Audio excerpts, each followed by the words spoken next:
I guess if you're clicked on this video, you either have your doubts, you're just simply curious, or you are going through this process. And either way, I would like to say that I'm very sorry that you're going through this, but I just want you to know that this is not gonna last forever. And together, we are going to get through this.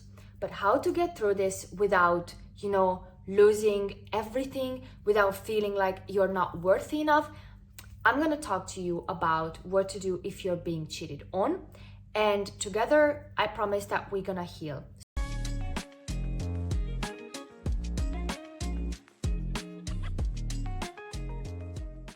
So the first thing that I want you to do when you think that you're being cheated on is to get proof.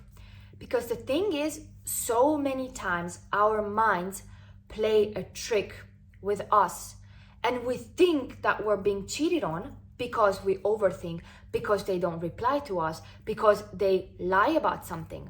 But just because those things happen, it doesn't necessarily mean that we are being cheated on. Okay, so by getting proof, I mean, do not go through, your partner's phone. Do not follow them. Do not stalk them. But what I mean is, for example, there are some situations when you can get proof. So if he's out every single day and he's not at work and he's not with the friends or family, then, just try to ask him, but where are you? What are you doing? Why aren't you coming home? And of course, there is a possibility that he will lie. But eventually, if you keep asking him every single day, and the thing is, asking, but not like in a fight mood. So don't be like, it's 10 o'clock, where have you been? Why haven't you returned my calls? Just be like, so what did you do? If he says like he was with his friends, okay, what did you do? Which friends was that? Ask, because there is no way that somebody can keep up a lie forever. And that's one of the hardest parts, because, you just want to confront him or her, but you cannot.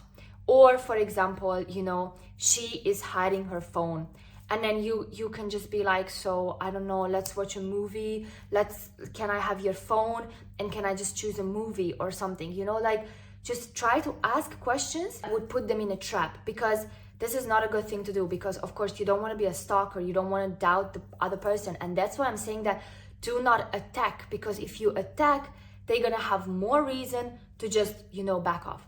But if you're nice, if you just ask questions, then eventually they will not suspect that you know something, but eventually they will break. And I know this from experience, because there is no way someone can keep up a lie for years. Well, if they do, then they're very good. But most of the time, they will not be able to do that. The second thing is to talk about it. And when I say talk about it, I actually mean sit down and discuss. Do not fight. Do not fight, because I learned this, that, sometimes I just want to tell my boyfriend something and I don't want to fight, but that thing hurts me. And every time I go there and be like, oh, why did you do this? Why did you do that? It always ends up in a fight, and I don't get what I want. He doesn't get what he wants. But when I go there and be like, you know what, this thing bothers me. I don't like when you do that. That's different. We talk about it and then we come up with a solution. So the second thing is that just talk about it. If you have proof, or if the other person says like, look, I cheated on you, just talk about it. Why did you cheat? There is always two sides of the story. And I'm sorry to say that, but if somebody cheats, I'm not saying that was correct, but there's always a reason why they do that. If they cheat because you are at work 24/7, cheating is not a solution, but it was somehow also your fault. If they cheat because they don't love you anymore, yeah, then I'm like, why would you cheat? Why don't you just break up? But if you say something, if you are hurting the other person, cheating is never the solution, don't get me wrong. But most of the time, we also need to reflect on ourselves. Did he cheat because I didn't give him enough attention? Did he cheat because I was hurting him? Did she cheat because I was neglecting her? Did she cheat because I neglected our whole relationship? Whatever. Cheating is never the solution, but I'm just saying that when you talk about it, you can see that maybe the core problem is not the person cheating, but something with the relationship, something with the both of you. The third thing is to decide what your values are. I just gave a whole speech about how not necessarily the only person to blame is the cheater. But for example, my values is that if you cheat, the relationship is over. Because if you have a problem with me, come and talk to me, right? If you have a problem because I spend too much time at work, come and talk to me. Don't cheat, right? So decide what your values are. Can you still forgive this person? Can you still say that, okay, I can trust you after a while? Or is it like a break point for you? And when you decide your values, I want you to think about nobody but yourself. Don't think that, okay, but other people forgive cheaters, so I'm also gonna forgive cheaters. Or don't think that, once a cheater, always a cheater, because that's not always true. Think about what you want.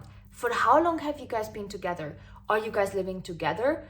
Do you guys have anything big planned? Because these are the things you all need to consider. And even though, for example, if you guys have a mortgage together, you can still leave that person even though you have a mortgage. I'm just saying that don't make any rushed decisions because of other people. But what are your values? Do you want to be with this person for the rest of your life? Do you think you can trust him or her after this, or was it done for you? After this, the fourth step that I would do is something that I don't like to give as an advice, not with this topic, not with anything else, but I think it's not a problem if we talk about it, is to prepare for the worst. So if you guys are living together and you decide that, you know what, this is just something that I cannot forgive, prepare that one of you has to move out. If you guys, are having kids or having a mortgage together or even having a pet, prepare that you need to do a lot of things. If this is your first love, prepare that the heartbreak is gonna be horrible. But if you prepare for the worst, then basically you cannot be surprised, right? Because you already prepared for the worst. And the thing is that how you can prepare for the worst, just imagine the worst scenario in your head and be like, you know what? Yeah, we're gonna break up. And then you just let it sink. We're gonna break up and I'm never gonna see this person ever again. Or we're gonna lose custody of our child, or we're gonna lose the house, or whatever. Just prepare for the worst, because if you prepare for the worst, you can start the healing process immediately. And of course, the last thing is that you need to make a decision. And this is where everything that we talked about comes down to. So can you make a decision based on rationality, or are you going to make a decision based on your feelings? That's fully up to you. I'm just saying that because you have your own values, you know what you can forgive, what you cannot forgive. So if you can forgive, fine. But then, can you trust him after how much time, or her? If you cannot forgive, what is the worst that can happen? How you can get over it? That's the hardest thing, to make a decision.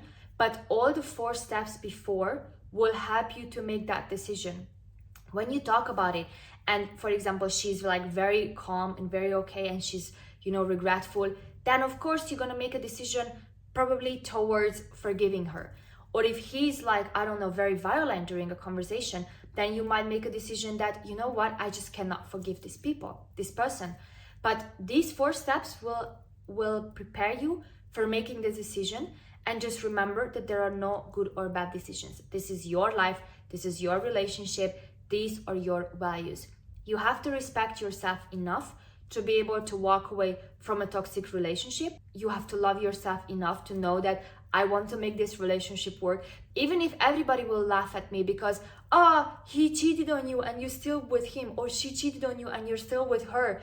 But if you love that person, if your values are met, then who cares if other people laugh at you, So I hope this video helped you if you're going through this. Remember that you need to have rain to have sun. So just remember that this is gonna pass and you're gonna be okay. And I'm gonna be there for you, and I'm gonna help you with other talks. We're gonna talk a lot about relationships in this channel. So don't forget to like this video, subscribe to my channel if you don't wanna miss out on more videos. I'm gonna see you guys in my next video. Have an amazing week. Bye bye.